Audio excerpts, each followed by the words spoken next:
Well, we'll go ahead and start. You guys already using Creative Studio? Okay. We need it. Okay, that's So cool. we're ready to learn. All right, so just in case my audio is working now, we are doing Facebook Live. So everybody out there in Facebook world that's been watching my lips, no, you don't watch my lips, I don't have the video. Everybody's been watching my screen without sound. I think I might have found the sound problem. So if you're still out there, hopefully there is sound. If not, I mean, what do I know? So we're getting ready to do our last presentation, live streaming from Condé 2018 Open House on Creative Studio. And again, my name is Jimmy Lamb, Manager of Education at Sawgrass. So with that said, we're gonna get working here. So far, you guys are the only two in here. And see, there were a whole lot of people here. Just so you people online know, okay? This is last class. The food's gone. People leave, okay? This morning, completely packed all morning long. So that was pre-food. I don't know how it works here. It's a great open house. For anybody that hasn't been able to make it, you really should check it out. They have it once a year during the summer. You just have to stay in touch with Conde to find out when, okay? So anyway, I have you guys will start using it. Do you have any specific questions? Any directions you want to go? Anything you want to say? Well, my first question, since that screen is up there, is like the product wizard where it starts asking you to right. where you want to go. If you get one done and you want to go to another, is an easier way to get back to this screen right now? You don't want this screen, by the way. You don't? No. One of my little pet peeves. For whatever reason that they did this, okay, when you choose it from this, you don't get a picture of the item. You only get a drop-down list. So as soon as you see that, if you hit the X and go right here, you're better off, because if you go here, you'll get the pictures. And now we have the search function on top of that. So if I wanted to find a coaster without dragging myself through there, I can type it in, and it's going to bring me to all the coasters. So that search function helps a lot. Now, the other situation is anytime you go into your admin area, when you want to go back, anything you were working on, when you go in admin, you just lost. When you go back, it takes you just like you went in. You got the little product wizard again. There's nothing wrong with the wizard. It works perfectly fine. It doesn't let you search, and it doesn't have pictures. I like pictures, okay, of my product. And so I just go through that product feature there. Okay, so I'll just kind of create something along the way, and anything you see that catches your attention.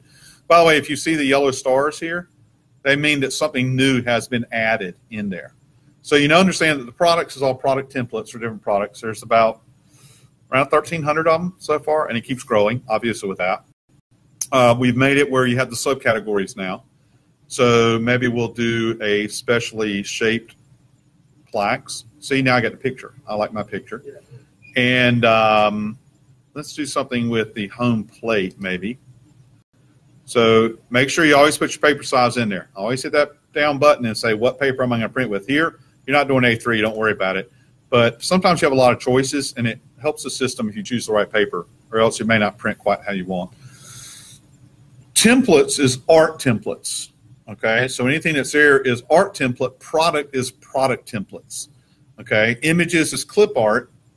Text means add text, okay? Because really what all these are is add an art template to this, add an image here, because I got the little plus signs, add this here. You can start from scratch, just start working with clip art and text. I usually go into the templates because I like to start with something created by someone better than me. So on here, if you know what you're looking for, you can type it in here and do some searches. I'm going to go into where I can see some visuals to kind of choose what I think I might want to use, okay? So then I can click it, and when it brings it in, it tries to fit it to the product. Now, this one is unique because of the fact it doesn't fit the product. Now, there's two ways to deal with this. Each area on here is a different element, but we call them objects, okay? And any one that you click on individually, you can manipulate individually. You can actually select all of them at the same time, which I'm going to do here. And the reason I did that is I want to see about enlarging it all at once, okay? Now, what's going to happen here is I'm losing a whole lot of important parts of the job doing that, you know? So the reality, maybe I don't want to enlarge the whole thing, and see if we can go back to where it was originally. See here, you see the blue up here, you see the football down here. So to modify this particular one, I've selected the background. So maybe I'm just going to stretch the background over, and I'm going to choose that blue part, and I'm just going to click and drag it over so that I'm still using the same basic setup. You see what I mean? I'm just moving the different pieces. So any piece I click on, I can, stretch it, move it, rotate it, and recolor it. And you can always tell if you can recolor something or not is if I click on it and you get a little box down here with color, you can recolor it. The football, I cannot recolor. There's no color box, okay? Now, neat thing here is this is obviously a baseball team with a home plate, so we need to change that image. The quickest, easiest way to do that is use the replace function over here. Anything you highlight here is also highlighted over here in the list. So when I click on the football, it's highlighted right here. You see the word replace. I'm going to click on that. It goes right into our stock images. And under stock images, I'm going to look for, let's see, there's a flaming baseball. Flames. So we're going to choose flames and look for one that has a baseball in it. And there's a golf ball in one. There's a basketball in one. So we just made it the golf team for my purposes. Make it a volleyball team. I was thinking there was a baseball in here too. And actually, I know that I could actually put that in and put a baseball on top of the golf ball and it would cover it. But let's just use what's there. So we're going to use that's the soccer ball. Wait, I didn't want. We'll use it. That's not what I meant to use. It doesn't matter. For my purposes, I put it in here. That doesn't work because we're doing baseball. Duh. Okay. Let me redo that. Here's what we're going to do. We're going to go and see, it's fun to play. It's fun to play. Okay. This time we're going to go to flames again. And we could just use pure flames, but let's just for fun, okay, because we're designing and creating here, we could use the golf ball. Let's put the golf ball one in here. And then we could do this. Let's go into image and add an image, not replace an image, actually add an image. And I'm going to put in a search on baseball because all these are part of the system. So they're in there when you start using Creative Studio. So maybe we can get by with, say, this one. So we'll bring this one in and obviously make it a little bit smaller. And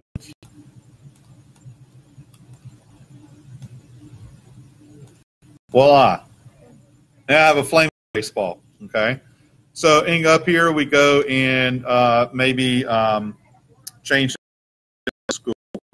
So I got that highlight. I'm going to delete Lorem Ipsum and put in a local high school where I live.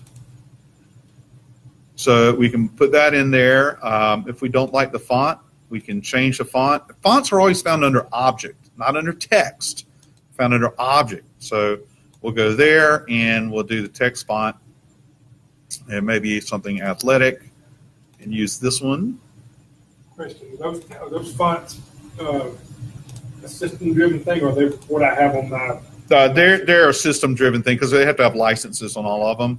So a lot of them have names you never heard of, unfortunately, because you're buying. Since we were buying and paying for the licenses, maybe we were buying the low-dollar versions, or the generic ones, or whatever. But so I put some different fonts. If you want to change the color, just click on it. Go look for that color box down here at the bottom. Let's see if we can move that over here to change it. I think it's fine for that. This school's colors are something like navy, so maybe we can use a navy blue here and a navy blue down here. So you can see I'm just clicking and choosing colors. You can create custom colors here using all this by moving your mouse around. I'm just taking some that are right out of there, and I chose the wrong one. I must be thinking of my college team. So anyway, who's playing in a tournament baseball game right now?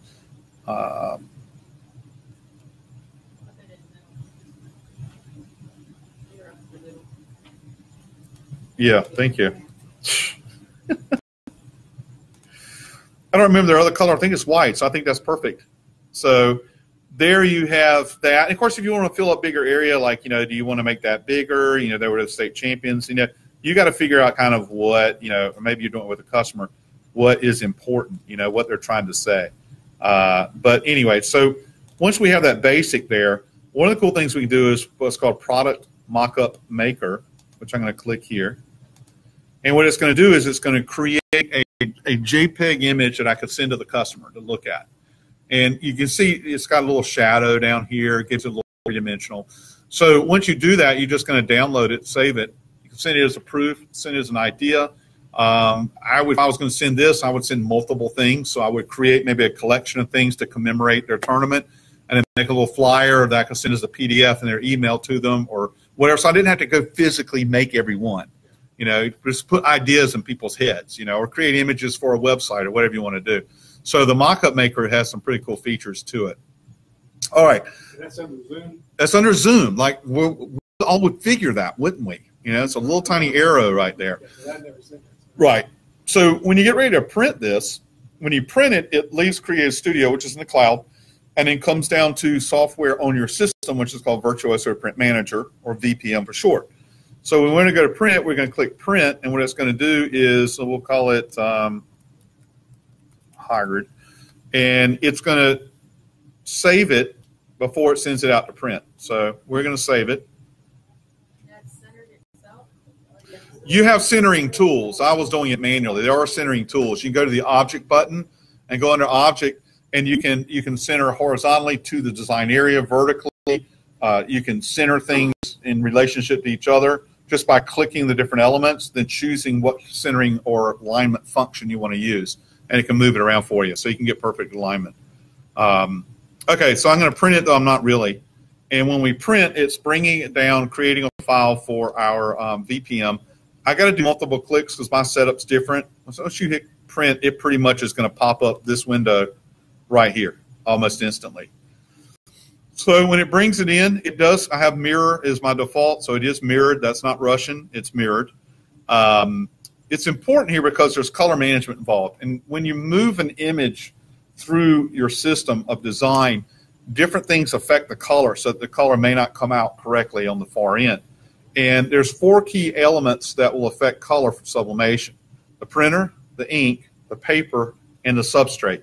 So with our particular color management program, we're wanting you to tell the system all the details so it knows how to compensate. Because what it tries to do is predict the shift of color and then compensate back to get the right color. So it already knows the printer, because when you install your software, it installs it for your printer. It knows what the printer is, so you don't have to tell it. It knows what ink you have. The only exception is if you have multiple printers, because you can run multiple printers off of the software. You would then say, oh, it's going to this specific one, to make sure it goes to the right one and the right color management supply, okay?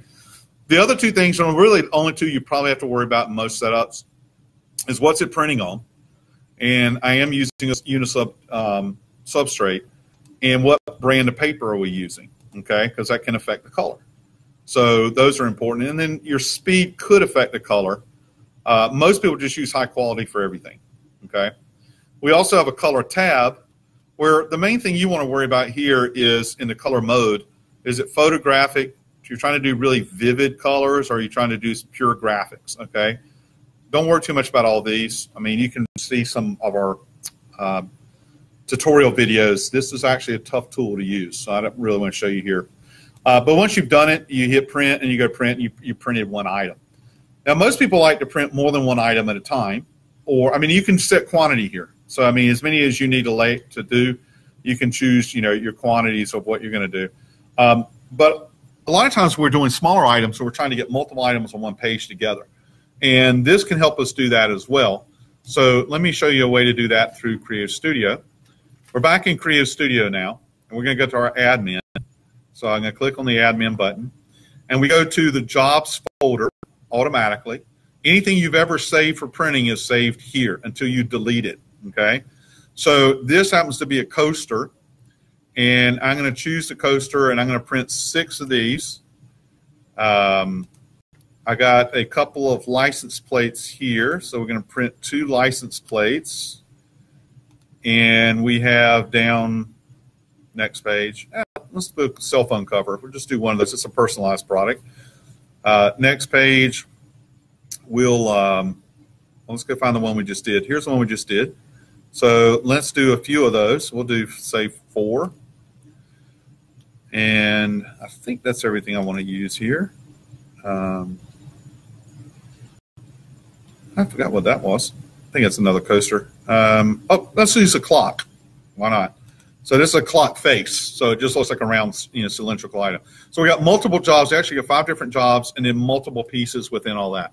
So now we're going to tell it to print, and it's going to take all that and group it together, and it's going to send it to the print software, which it's doing right now. And I'm sending about 12 megs over, and it's halfway.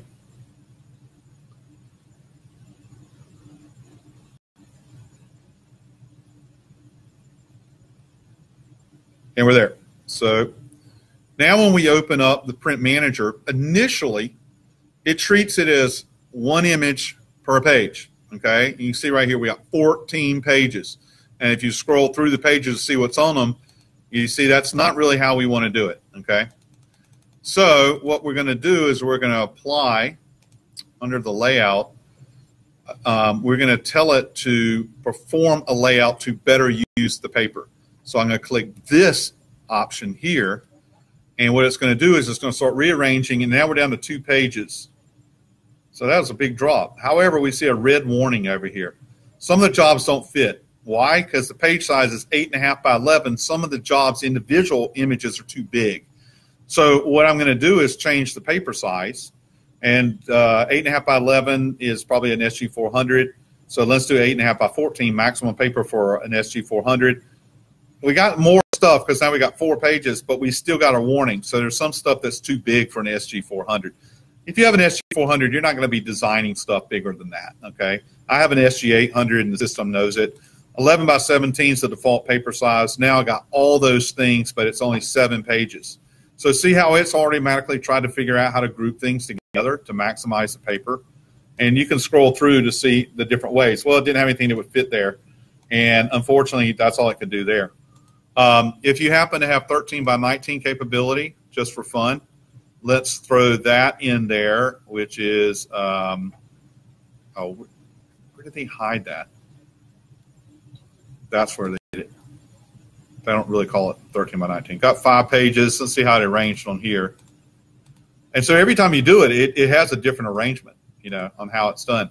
But that gives you the ability to kind of group and better use paper, and then you're ready to print, okay? Now, the other way that people will do things like multiple things on one page is they'll do it manually. And a way that we can do that is, first of all, we need to go out and create something to print. So I'm going to go to Product, and I'm going to create a coaster. And with my coaster, let's see, I'm going to choose a round coaster. And here we can clearly see the bleed. And the bleed helps us to line things up. We always make I prefer images that go from edge to edge because they look nicer. And then we always want to make them go all the way to the far side of that gray, okay, so that it's a little larger than the product. The white represents the product. Let's see if I have any images in my collection to fit in there. Isn't a full bleed, but we'll use it. It'll work fine. So we'll use the tigers here, which is sort of round. And it's way too big, so I'm going to use this button over here to reduce it down. And I have to play with that just a little bit to get it all to fit right. I don't have a background on this one, but it kind of fits the coaster pretty well. Don't worry about that little text down there. That's just a copyright notice. We could cheat or not. Anyway, so let's say that we wanted to make a batch of coasters here for the Hanville Tigers. And we want to be able to put multiple ones on the same page manually, maybe with some other things too. So we don't print it, we actually just save it. And when we save it, we have 2 choices. One is to be able to edit it, which means it saves it just like it is. It saves it with the product, same image, you can edit it later. The other is you cannot edit it. It makes everything one solid unit and you can't change it, okay? That's the one we want to choose here. So we'll call it Tigers. Now you'll notice that it says include product bleed line. Because I didn't have a full background, I went edge to edge. When I print this out on paper, the only thing that's going to print out is that graphic, and you're trying to line the coaster up and center it. That's going to be kind of hard to do. If you do include product bleed line, it'll print a little faint black line all the way around that outer bleed area to help us line it up. So I'll say, okay, do that too. And it's going to save it into my image file. Okay. All right. So let's just clear all that out of the way. And now what we're going to do is we're going to set up like a blank sheet of paper. And we go to what's called our blank canvas. And I'm going to use the 13 by 19 sheet, which is the largest that an SG800 can do. And now I can go in and get the one that I just created, because it was stored into what's called My Images. And this is it right here. Or is that's baseball. It's this is the one, because this has the product bleed line. Remember the product bleed line that I just mentioned? You'll see it now. It's very faint in this particular image, but you can see the product bleed line up there. Okay, so now we're going to put multiple ones of these on the same sheet. So you don't really do it like copy image, okay? Right click, which is just like built into our brains now. You select it, you go to object, you go to duplicate. Sorry, that's not what I meant to do. Object, duplicate, and then you get a new one you can slide over.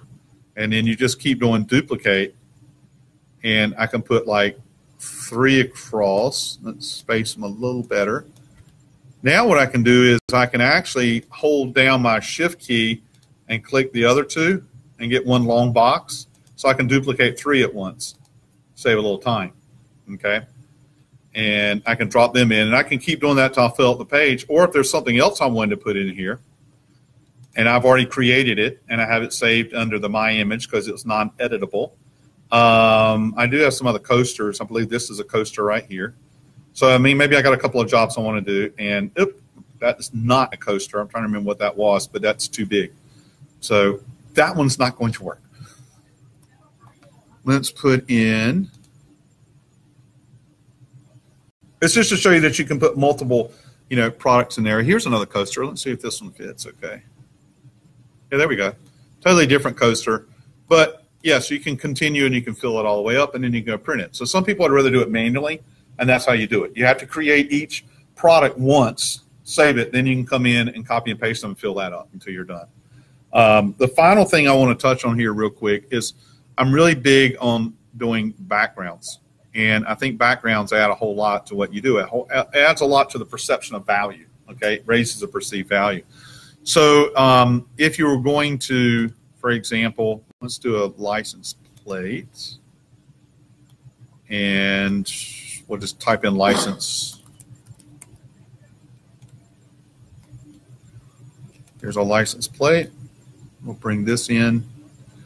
And maybe we're doing something for somebody that likes to fish. So I'm going to go pull a stock image initially. And we're going to use this guy. So let's reduce him down just a little bit. Kind of boring. I mean, maybe you're going to add text or something. It's still boring. Why is it boring? Because there's too much white space. Okay. And I think you can make something look more valuable, therefore a higher price point, when you use full bleeds in the background. Okay, background bleeds. You can create backgrounds yourself and upload them. We have a whole bunch of them in our system under images. And, I'll go to like the background patterns here. I like photo textures. And this is my favorite one to use in the South because of all the pickup trucks. And remember, this is a license plate. And this is what I'm creating for my background. Which, if you've seen many pickup trucks, you've probably seen that kind of layout. Actually looks like it's metal now. It's very three-dimensional looking. Now, what happened? I covered up the fish. This was built in layers. The fish is a different layer. And whatever you put in most recently is the top layer. So this covered the fish. So if we go to Object and go to Move Down, it moved that down. Now you got the fish. Granted, it probably would look better if it said Gulf Shores or something on there, right, to make it a little bit more interesting. But I'm just saying, right off the bat, we got rid of that white space. We got an image in there with filled-in white space. Looks better. You'll get more money for that. See, that's the interesting thing with sublimation. It's not always what we make. It's what we put on it as much as anything that defines a value. The more things you can put a picture on, the better. You add a picture, you enhance the value, of that particular product. So when you can find ways to put pictures on there, really important. The other thing I always think about sort of as a designer is, when we're working on a license plate on the screen, we can see everything just fine. But if that's going on the front of a pickup truck and you want it to be red, you got to think about that sizing from the normal viewpoint. If you're talking about apparel, the normal viewpoint is about 3 feet away, okay? no closer. You get in trouble, right? But so many times we're designing, we're kind of like this, and we're looking at it and say, oh, I just don't like the eye on that fish. Really? Is everybody can see the eye on the fish? So sometimes we find ourselves focused on the wrong thing, but you do want to make sure that whatever you put in there, what is the emphasis that you want, and get dimensions set the right way. You want everything to be what I call wow pow. I mean, everybody in this building can put a corporate logo on a mug. How can you do it different? What can you do better? Where can you make uniqueness and look for unique markets? I met a gentleman who does nothing but coffee mugs for Navy veterans who've served on ships. Most of them are World War II veterans. Of course, unfortunately, his customer base is decreasing, right? But what they'll do is they'll tell them what ship they were on and what years they were on. And he'll make them a coffee mug with his name and the date, or she, okay, their name, date, they're on the ship on one side. The other side's a silhouette of that ship, because he's got a silhouette of like every U.S. naval ship ever created, and along with the numbers. So we were talking in a class, I was talking about pictures, add a picture. And he had a good business doing that. He's charging like $20 a mug to do this. He goes home, and now he says, you know what? What we're going to do is start adding pictures. So now he's changed his marketing, where if you send in a picture, typically in uniform, when they were on the ship, right, he'll put their picture on the mug on one side with their name, and the other side, the ship stuff, he raised his price to $30. And all he did was add in about 5 cents worth of ink, for the other. And it became the emotional attachment, the perceived value went up, and he did very little. And these are the things, too many times people run around trying to figure out how to make it cheaper. Don't figure out how to make it cheaper. Make your customer realize the value of what you got. Easier said than done, I know. But when we start doing things like niche markets where we can focus and learn the customer and the demographics, we'll do better every single time. I started as an embroiderer. When I started out, we were a jack of all trades.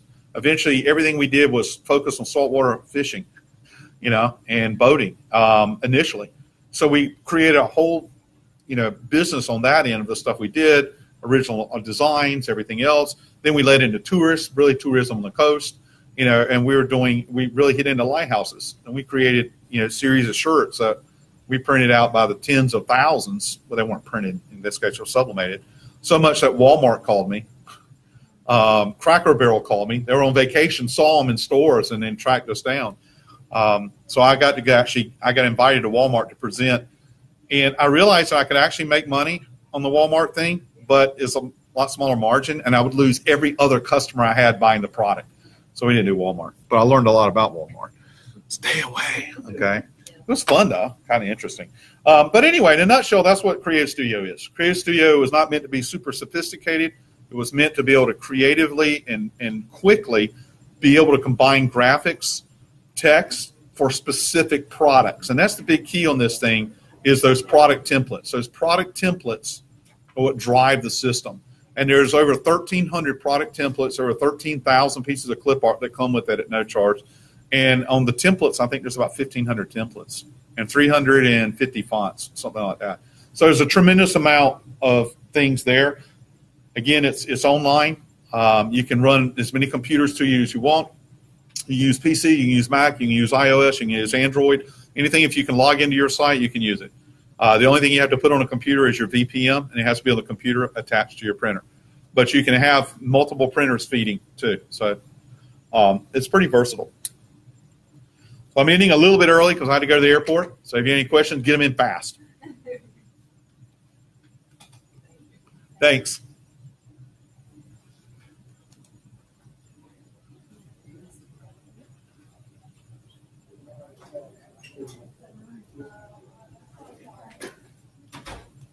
Thanks for your help.